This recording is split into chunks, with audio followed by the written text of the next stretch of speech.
Donc maintenant, on va démonter la notion même de l'esclavage des Hébreux en Égypte. Ça n'a pas eu lieu. Pourquoi?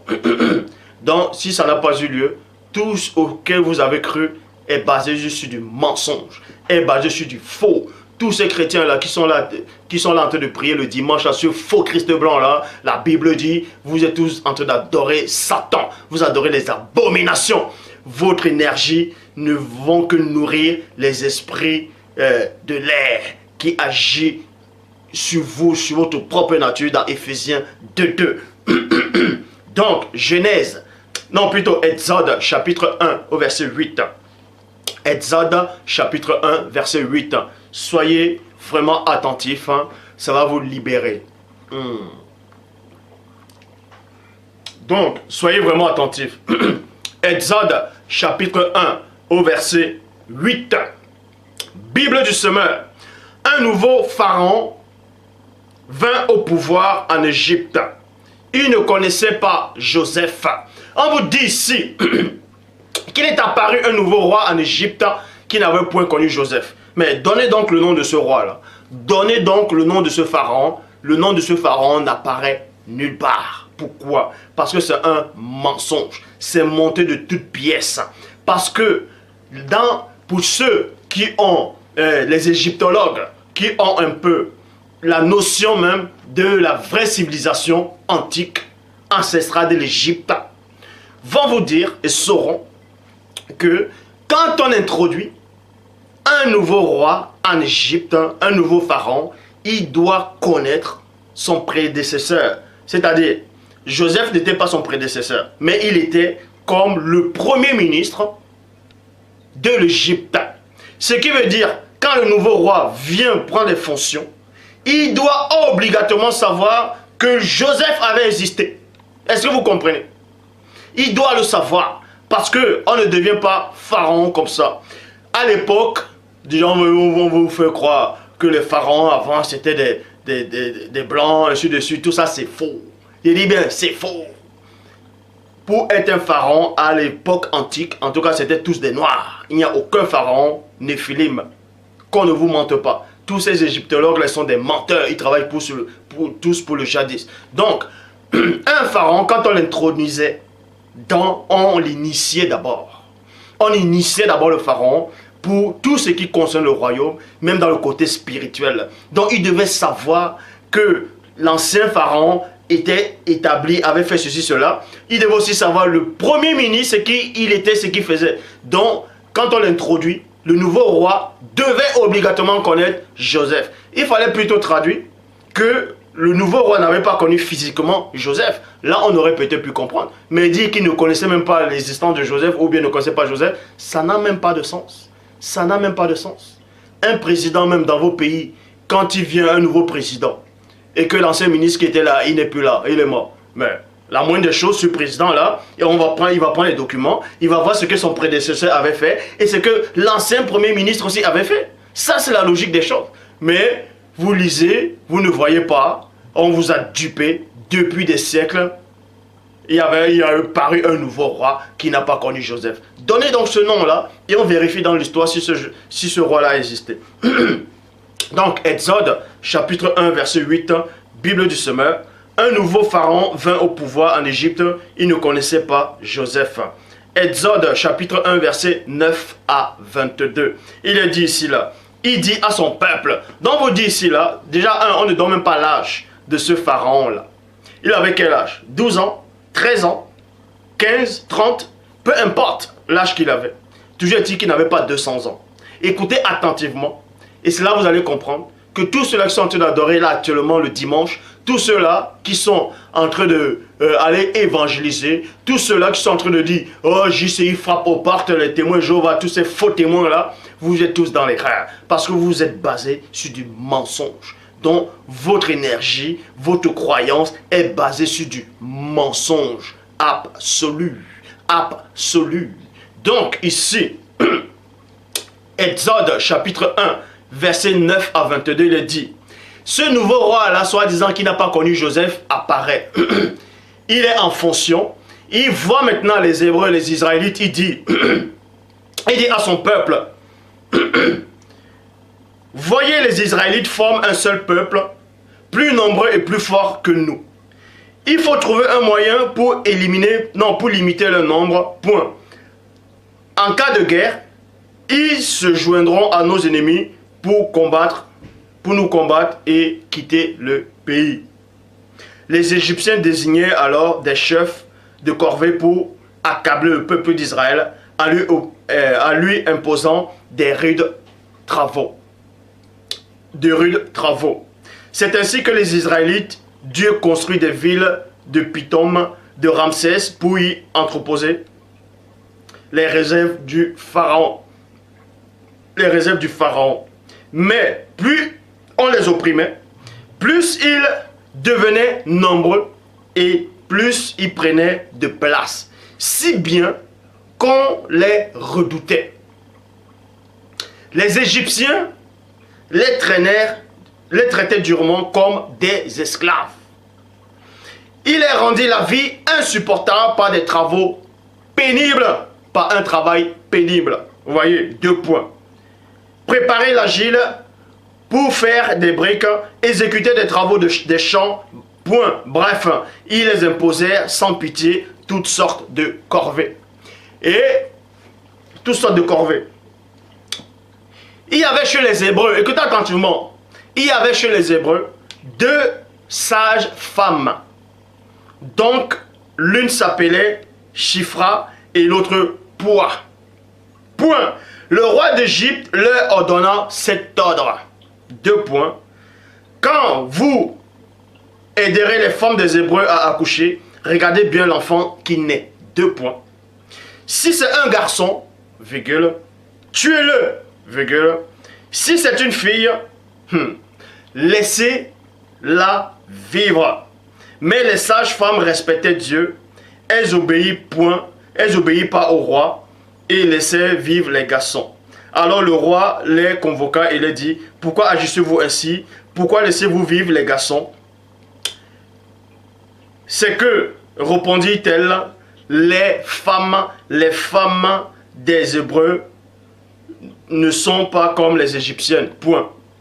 Elles sont vigoureuses et mettent les enfants au monde avant l'arrivée des sages-femmes.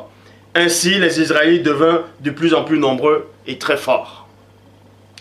Et Dieu accorda ses bienfaits aux sages-femmes et les donna des descendants, parce qu'elles lui avaient obéi. Vous voyez? Alors le pharaon ordonna à tout son peuple: jeter dans le Nil tout garçon hébreu nouveau-né. Écoutez attentivement. Jeter dans le Nil tout garçon hébreu nouveau-né.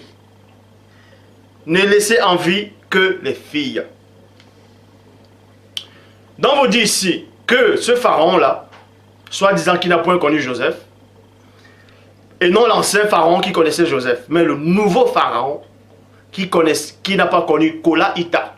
Joseph, son véritable nom ancestral, c'est Kola Ita. Donc vous dit cela que ce pharaon-là n'avait pas connu Joseph. Et c'est lui qui était à l'origine de l'esclavage. C'est-à-dire c'est lui qui a instauré l'esclavage. Comprenez attentivement. Donc c'est à son règne qu'il a instauré l'esclavage des Hébreux dans son royaume. Les Israélites ont travaillé dur. Et toujours en ces temps-là, en ces moments, il demande à son peuple de tuer, de jeter dans le Nil tous les enfants garçons nouveau-nés. Vous voyez? Tous les garçons nouveau-nés. Mais nous savons que Aaron est né avant Moïse. Et Aaron dépasse de Moïse de 3 ans seulement. Ça veut dire que soit l'esclavage a commencé quand Aaron était déjà né. 3 ans après, ou bien 2 ans après, on demande de tuer les nouveau-nés. Et non tuer tous ceux qui sont déjà nés. Puisque Aaron est né avant Moïse. Pourquoi? On va aller tout doucement. Actes, chapitre 7, au verset 19, Bible en français courant. Ce roi trompa notre peuple et maltraitera nos ancêtres et les obligèrent à abandonner leur bébé pour qu'il meure. Point. Actes chapitre 7 au verset 20 à 21, Bible de la liturgie, il est dit ceci. C'est en ce moment que Moïse, c'est-à-dire Boussi, vint au monde. Donc nous apprenons que Moïse est né à la période, au début de l'esclavage. Est-ce que vous comprenez? Moïse est né au début de l'esclavage. Il est né, certes, l'esclavage avait déjà commencé, parce que Aaron était déjà plus grand que lui. Aaron était déjà né avant lui de 3 ans. Et son aîné de 3 ans seulement. Donc, puisqu'on dit de tuer tous les nouveau-nés, et on sait que c'est à l'ordre que le pharaon avait donné, c'était à la période même, c'était au moment qu'il avait donné l'ordre de tuer tous les nouveau-nés. Là, c'était, la parole le dit ici, c'était en ce moment, à cette période-là, à cette époque, que Moïse est né. Donc, c'était le début même de l'esclavage. Écoutez attentivement. Et l'esclavage n'avait pas encore duré 100 ans. Est-ce que vous comprenez? Ça n'avait pas encore duré 100 ans. Vous allez voir. Donc, c'est en ce moment que Moïse vint au monde. Il était beau sous le regard de l'Oba. Il fut élevé pendant 3 mois dans la maison de son père, puis abandonné. La fille de Pharaon le recueillit et l'éleva comme son propre fils. On vous dit ici là que Moïse est né au début de l'esclavage. À ce moment-là, quand l'esclavage avait déjà commencé, Moïse est né à cette époque-là. Et ce pharaon-là avait une fille. Donc ce pharaon-là était un homme déjà mûr. Puisqu'il avait une fille qui avait même l'âge d'adopter un enfant. Depuis quand une fille de 12 ans va adopter un enfant et élever un enfant comme son propre fils. Hein? Donc la fille de Pharaon n'est pas dans les faux films hollywoodiens, les 10 commandements qui étaient sortis depuis, ici c'est cet acteur qui est déjà mort, je crois, qui avait fait les films sur la planète des singes, tout ça. C'est lui qui joue le rôle de Moïse dans les 10 commandements qui étaient sortis, et non les Exodus qui est sorti là, mais dans les 10 commandements qui étaient sortis, où on dit que c'est la sœur de Pharaon qui a élevé Moïse. Or, la Bible dit c'est la fille de Pharaon. Donc, on voyait ici que la fille de Pharaon était déjà grande. Elle a pris Moïse. Elle a élevé Moïse comme son propre fils. Mais, posez-vous la question. La fille de Pharaon avait quel âge?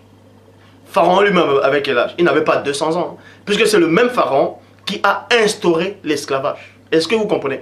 C'est le même Pharaon qui a instauré l'esclavage. Il a grandi, bref, il était un homme, il a eu une fille, sa fille a grandi. Mais ce pharaon avait quel âge? 200 ans. Il ne pouvait pas avoir 200 ans, puisque à cette époque, plus personne ne pouvait avoir 200 ans.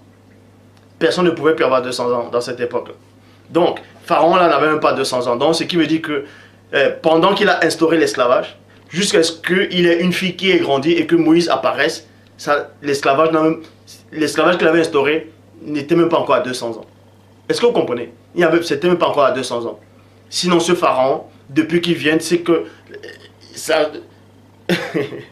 depuis que le pharaon est entré, le nouveau roi, et que maintenant ils mettent le peuple en esclavage, et le temps qu'il ait une fille et que sa fille puisse grandir, et être à l'âge de la maturité pour adopter un enfant et l'élever comme son propre fils, ça n'a même pas encore fait 200 ans.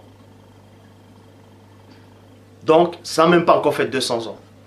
On vous dit ici, Pharaon était déjà, la fille de Pharaon.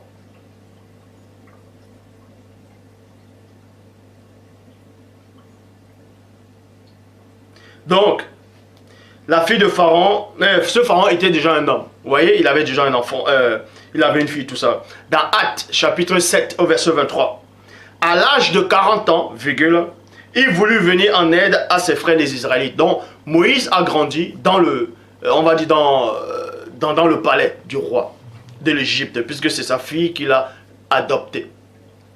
On va même laisser les questions de couleur, tout ça là, bref. On va d'abord démontrer que l'esclavage n'a pas eu lieu, que ça ne tient même pas la route, ça n'a même pas de sens.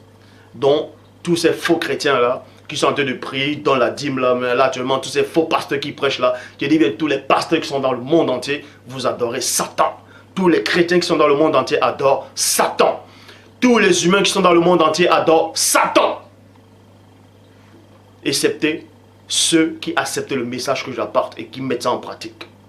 Donc, on vous dit ici que Moïse a grandi dans le palais, il a eu 40 ans. Posez-vous la question. Le nouveau roi, soi-disant qu'il n'avait point connu Joseph, c'est lui qui a instauré l'esclavage. Il a eu une fille, sa fille a grandi, sa fille a adopté un enfant, et l'enfant plus tard a eu 40 ans. L'esclavage était toujours en vigueur. Mais ça fait quel âge? Ça fait 200. Ça ne peut pas faire 200 ans, puisque ce roi-là existait toujours.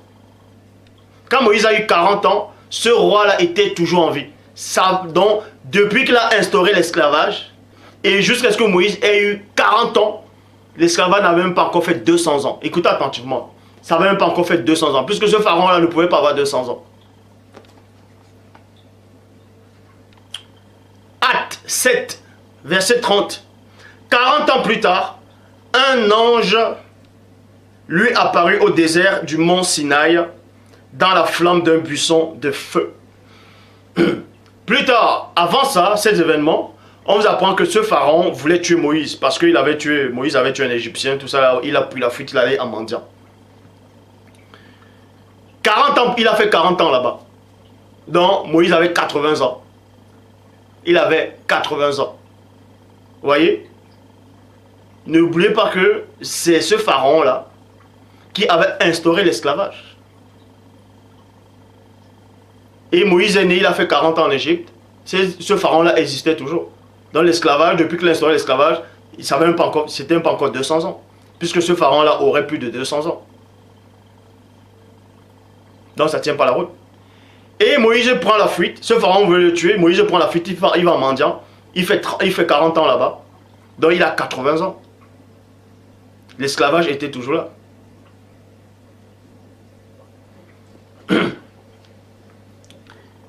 Mais quand il a pris la fuite, ce pharaon-là existait toujours. Pourquoi? Le seul moment où ce pharaon-là est mort, c'est quand on demande à Moïse, retourne en Égypte. Écoutez attentivement. Exode chapitre 4, verset 19, traduction King James française. Et le Seigneur dit à Moïse, en mendiant, va, retourne en Égypte, car tous les hommes qui cherchaient à ta vie sont morts. C'est au bout de 40 ans plus tard qu'on demande à Moïse de retourner en Égypte parce que tous les gens qui cherchent à le tuer sont morts. Donc, c'est au bout de 80 ans, quand il avait 80 ans, qu'on lui dit retourne maintenant en Égypte car ce pharaon-là est mort. Mais alors que ce pharaon-là avait instauré l'esclavage déjà. C'est-à-dire, il avait quel âge? 500 ans ce pharaon. Mais arrêtez. Vous voyez, ça ne tient pas la route.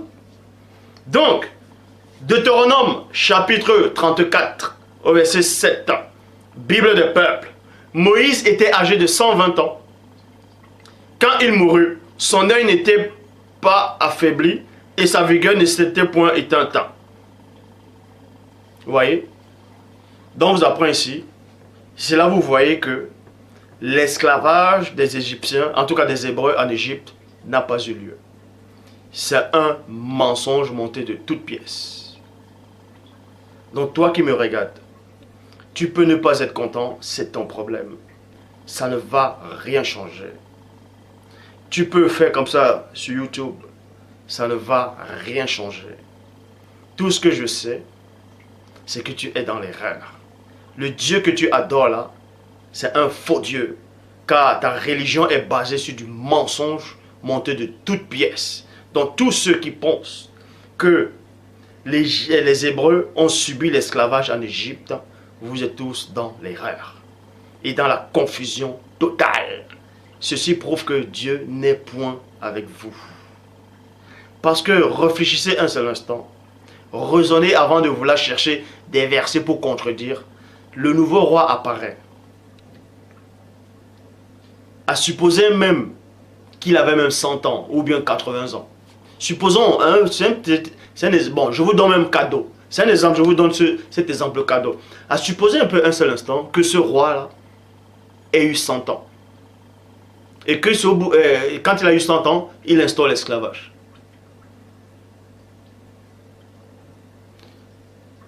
Et les enfants d'Israël grandissent, ils instaurent l'esclavage, ils subissent l'esclavage. Et on vous dit que c'est à cette époque, au début de l'esclavage là, que Moïse est né. Supposons aussi que l'esclavage ait duré 100 ans avant que Moïse n'apparaisse. Ça ne tient pas la route, sinon ce pharaon aurait quel âge? Ce pharaon aurait quel âge? Plus de 200 ans. Ça n'existe pas, ça. À cette période, personne ne pouvait plus avoir 200 ans. Ça n'a rien à voir après le déluge, au temps de Noé, là, la période de Noé, que Noé, lui, avait à l'âge de 600 ans. Non.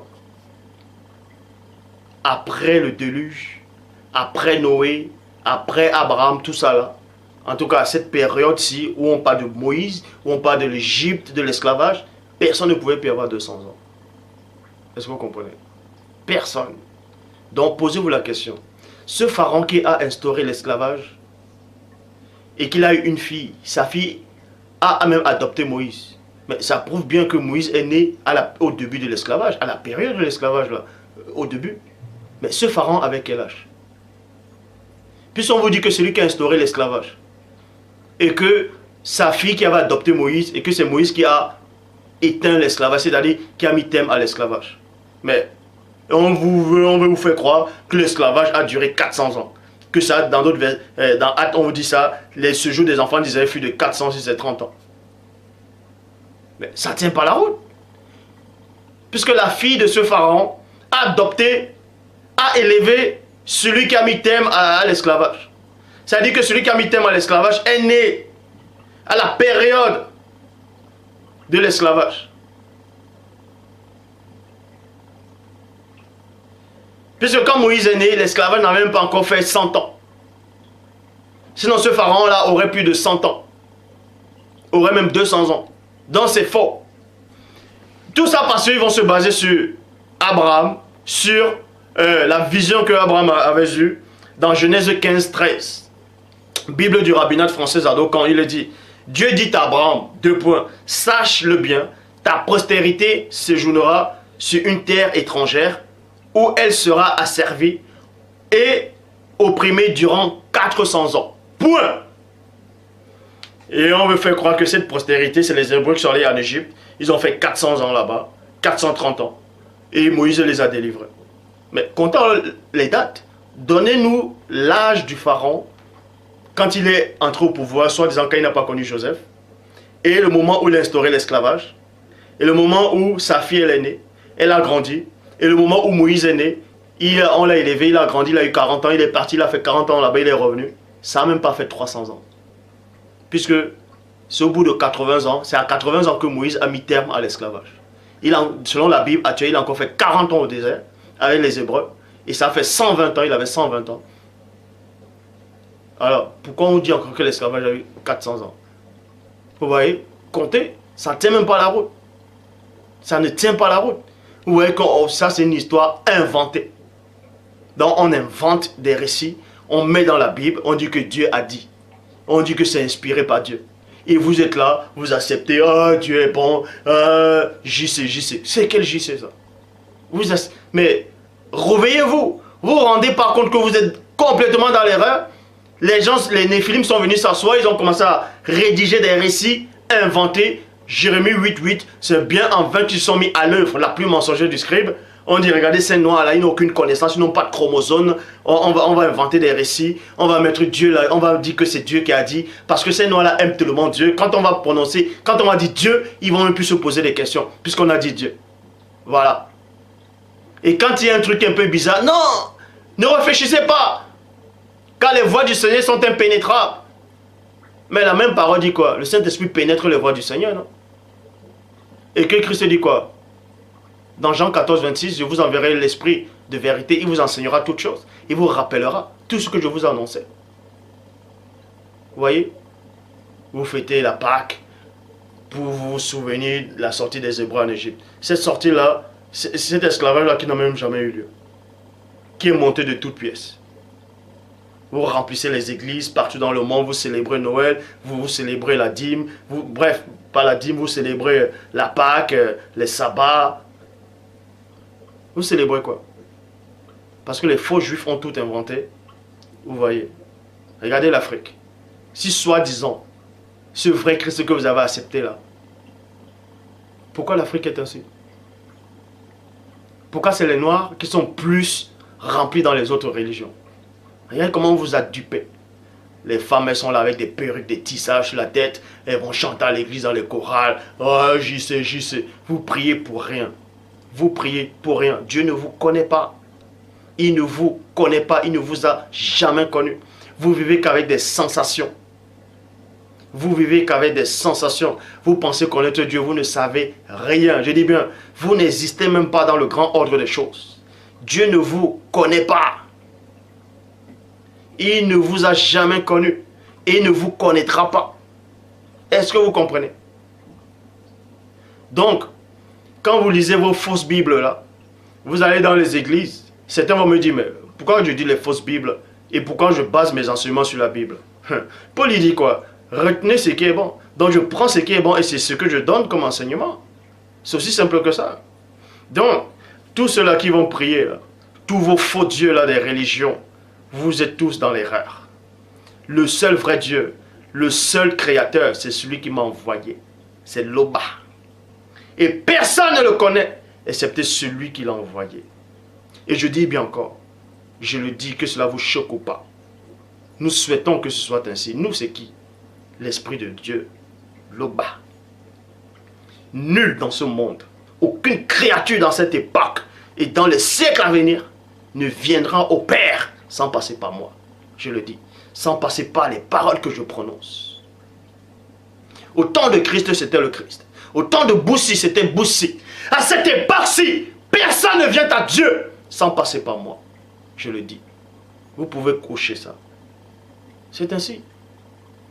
Donc les paroles que je prononce sont esprit et vie. Resteront jusqu'à la fin des temps. Donc toi qui m'écoutes, toi qui sais à l'intérieur de toi actuellement que ton cœur est en train de battre, n'aie pas peur. N'aie pas peur. Regarde mon visage, tu vois quoi? La conviction. Il n'y a pas le doute là-dedans. C'est pas de l'incrédulité. Non. Tu vois la conviction. Tu vois quoi? La confiance en Dieu. La foi au-delà même. Jean 3,11. Nous disons ce que nous savons et l'on rend témoignage de ce qu'on a vu. Toutes les civilisations, depuis que le monde est monde, a foulé les pieds sur cette terre. Ils ont eu différentes doctrines. D'autres ont parlé des serpents cosmiques, des déesses qui ont créé le monde. Bref, toutes ces théories-là sont complètement erronées. La seule vérité authentique qui est ici, c'est celui qui est en face de toi. C'est les paroles qui émanent de lui. Non pas réellement de lui, mais de celui qui l'a envoyé, celui qui l'a mandaté. Et je dis encore, aucune entité cosmique, spirituelle, astrale ou physique, aucune force ne pourra arrêter ce message. Ne pourra arrêter ce message. Même s'il est dit, je frapperai les bergers et les brebis seront dispersées. Quelles brebis? Les brebis que le Père connaît ou bien ceux que le Père ne connaît pas? Donc je le dis encore, n'ayez pas peur de tous ces faux pasteurs, de tous ces faux prédicateurs. N'ayez pas peur de ce qu'on dira de vous. N'ayez pas peur quand on vous dira, oh c'est un gourou, il est dans une secte, c'est l'antéchrist, il est en train de séduire. On a dit la même chose de Christ, du vrai Christ, de Koudoumane Moula. Christ on l'a traité de démoniaque parce qu'on lui disait que c'est pas Belzébul qui chasse les démons. Ça veut dire qu'on le traitait de possédé. Ça changeait quoi? Ça l'a empêché de retourner s'asseoir où il était auparavant? Non! Donc ne vous souciez pas de ce qu'on dira de vous. Ne vous souciez pas quand on vous dit que vous êtes dans une secte, qu'on vous a séduit, qu'on vous a dupé, qu'on vous a envoûté. C'est plutôt eux qui sont envoûtés. Parce qu'ils adorent le faux Christ aux yeux bleus. Ils adorent ces abominations. Ce faux Dieu-là, ce faux Dieu, Jéhovah, soi-disant Jéhovah, cette abomination, ce démon, Adonai, Yahvé, Elohim, c'est qui ça? N'ayez pas peur de tous ces faux dieux, de toutes ces religions. Car le seul vrai Dieu authentique ne se trompe pas. Je dis encore, le pain sans levain, c'est une coutume des démons, des païens. Le pain sans levain, c'est une coutume montée pour introduire la fausse doctrine. La Pâque que vous fêtez là, c'est une abomination. Donc, déjà je viens de vous démontrer ici, par l'Esprit de Dieu lui-même, que les enfants d'Israël n'ont pas pu subir l'esclavage en Égypte parce que les dates ne tiennent même pas. Les dates, puisque le nouveau roi, soi-disant qui n'a pas connu Joseph, c'est lui qui a instauré l'esclavage. Et c'est sa fille, sa propre fille, a recueilli Moïse, et Moïse est né, et c'est sur Moïse qui a mis stop à l'esclavage. Donc comptez alors les dates. Puisqu'on veut dire que l'esclavage a eu 400 ans, non? Et au soi-disant 430 ans aussi, non? Alors, le roi avec quel âge? La fille du roi avec quel âge? Et Moïse a grandi, il a eu quel âge? Tout ça là, depuis que Pharaon existe, depuis que sa fille existe, depuis que Moïse a grandi, il a eu 80 ans. Ça fait 400 ans. Puisque c'est ce Pharaon là qui a instauré l'esclavage, non? N'importe quoi. Vous lisez, vous ne voyez même pas ce que vous lisez. Et quand on vient vous apporter cette vérité, ouais, qu'est-ce qu'il raconte? La honte sur toi. Donc, on vous dit ici, Genèse chapitre 15 au verset 13, Bible du rabbinat français Adocan. Dieu dit à Abraham, sache-le bien, ta postérité se jouera sur une terre étrangère où elle sera asservie et opprimée durant 400 ans. Point. Jean 8, 33. Jean 8, 33. Traduction Pirette Clamant Liénaire. Il est dit ceci. Ça, c'était quand Christ a eu une conversation avec ces faux juifs là. Il dit, il lui répondit, nous sommes la postérité d'Abraham. Virgule, je m'arrête d'abord dans la virgule. Remarquez ici que dans Genèse 15, verset 13, il est dit que la postérité d'Abraham va séjourner dans une terre qui ne sera pas eux, on va les opprimer durant 400 ans. Et des siècles plus tard, on revient alors dans Jean 8, 33, soi-disant, ils disent que nous sommes de la postérité d'Abraham. Mais la postérité dont on a fait allusion, que la postérité d'Abraham, mais eux se réclament, ils disent, nous sommes la postérité d'Abraham et nous n'avons jamais été esclaves de personne. Comment dites-vous, comment dis-tu, vous deviendrez esclaves, vous deviendrez libres. Donc eux-mêmes ils sortent de leur bouche ici, qui n'ont jamais été esclaves de personne. Ils n'ont jamais été esclaves de personne. Mais on parle de quelle postérité là? Vous voyez comment les faux juifs ils viennent, ils trafiquent l'histoire, ils changent les noms, ils mettent Babylone là en Irak, alors, ils changent tous les noms, ils dessinent les cartes. Posez-vous la question. Soit disant on vous montre les cartes du monde, des continents, qu'ils ont dessiné la carte de la terre. Ils ont dessiné ça comment? Ils ont dessiné ça comment? Puisque selon l'histoire, selon votre propre histoire, quand vous enseignez à l'école, dans l'histoire, on vous dit quoi? Que c'est à l'époque des navigateurs, que c'est les navigateurs qui ont dessiné les cartes, non? Ils ont fait comment pour dessiner les cartes? Ils avaient les fusées, ils ont pris les fusées pour aller dans l'espace, et ils ont vu la Terre, ils ont commencé à dessiner. Ils ont dessiné ça comment? Ils sont sortis de la Terre. Hein? Les navigateurs, puisqu'ils étaient dans la mer, ils naviguaient. Ils avaient des boussoles, tout ça là. Donc, ils sont sortis de la terre, ils ont commencé à dessiner les cartes. Ils ont dessiné ça comment? Vous voyez? Ils sont allés en Afrique, ils ont trouvé qu'il y avait les cartes, les dessins de la terre. Parce que les anciens initiés dans l'Afrique ancestrale le savaient. Ils savaient comment c'était. Ils ont juste pris, ils ont tout chamboulé, ils ont redessiné, ils ont commencé à tout modifier. Vous voyez? On vous a dupé. Vous êtes là. Vous vous habillez avec vos faux tissages, les perruques. Ma soeur, mon pasteur a dit. Quel pasteur? Un faux pasteur qui n'a aucune connaissance. Tous ces faux prédicateurs, tous ces pasteurs, vous n'avez aucune connaissance. Vous n'êtes rien du tout. Vous n'existez même pas. D'où je viens, vous n'existez pas. Je dis bien, d'où je viens, votre monde, votre époque n'existe même pas. Ça n'existe pas.